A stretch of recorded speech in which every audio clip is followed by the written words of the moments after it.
Hello, and welcome to Under 1000. My name's Thomas Flower, and each episode I'll read you a new piece of flash fiction. All of the stories are 1,000 words or less.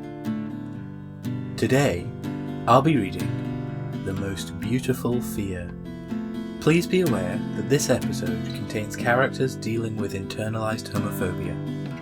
If that's likely to upset you, or anyone that you're listening with, then you might want to skip this one.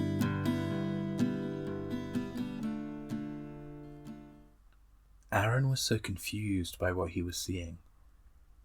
He had been flipping listlessly through channels on the TV, trying to find something to distract himself with, and had stumbled upon them. These beautiful, bizarre, fascinating, repulsive creatures. He had had to stop, to check whether what he was seeing was real, and now, transfixed, he couldn't look away. He'd heard of people like that before. Of course he had. He wasn't a kid anymore, he knew what a drag queen was. But still, he'd never seen them like this. So fascinating and gorgeous. His knowledge before had all been schoolyard stories and crass jokes, and the annual tradition as a child of going to the panto to laugh at a silly man dressed up in women's clothes. This was not that.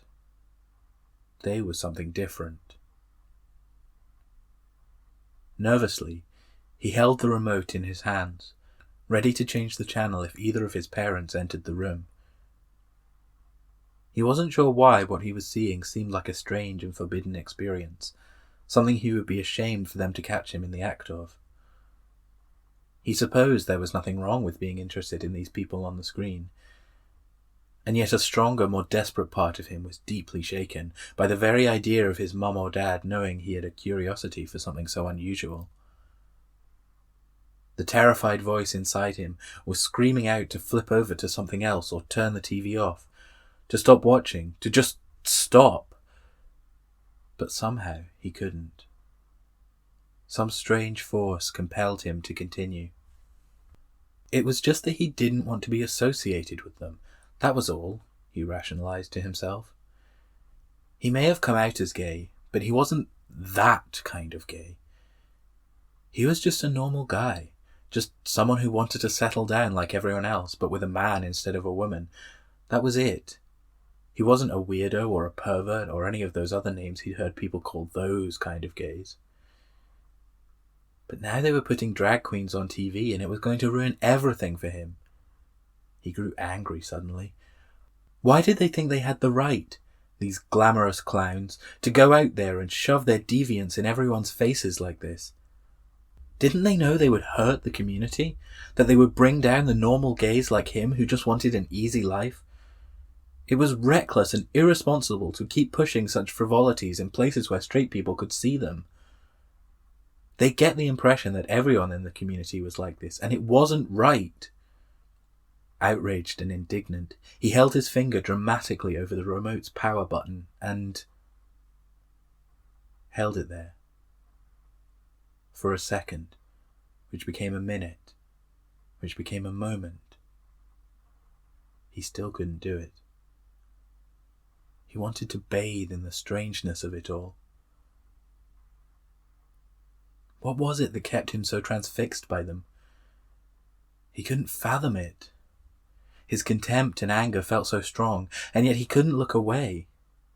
In fact, more than that, he didn't want to. There was something so majestic, so fascinating about these people willing to break his own taboo.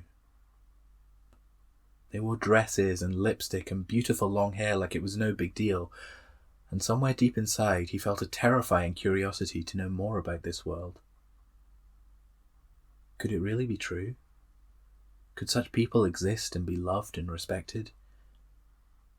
It would never happen here, of course. To do such a thing would be to invite shame, scorn, and ridicule readily into your home. Even the adults he knew would smirk or disdain it with snide, subtle jabs. But could it be that somewhere, far away, there existed a place where something so controversial and radical to him was simply an accepted norm? The program ended, and Aaron turned off the TV, glad to be free from the beautiful, repulsive spectacle of it all. He couldn't get his head round it. How could he be so upset and disgusted by something, and yet still so fascinated and excited by it? How could these emotions push and pull at each other within him? The two feelings could not exist side by side, and yet they did, a disturbing paradox lodged within him. As he brushed his teeth that night, he wondered if he would ever be brave enough to try something like that himself. The idea disgusted him.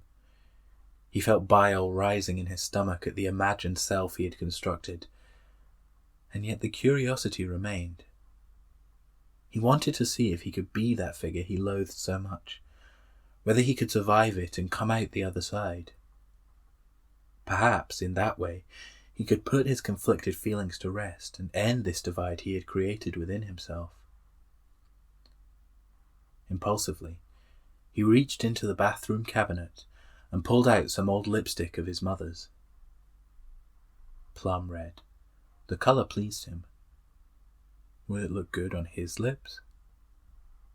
Unsure of what he was doing now, he took off the top, twisted the tube up, and with a sudden compulsion dragged it across his lips the way he had seen women do it.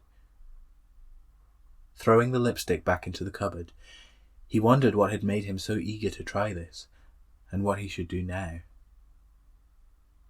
I suppose I should at least get a look at myself with it on, he reasoned. The mirror was behind him, and yet he was strangely afraid to spin around and look. Carefully, gingerly, he turned and held his face to the frame. What he saw there shocked him. He couldn't believe the self that he saw reflected back at him. Tears fell down his cheeks, the conflict within him bursting with a wave of rapid relief and joy.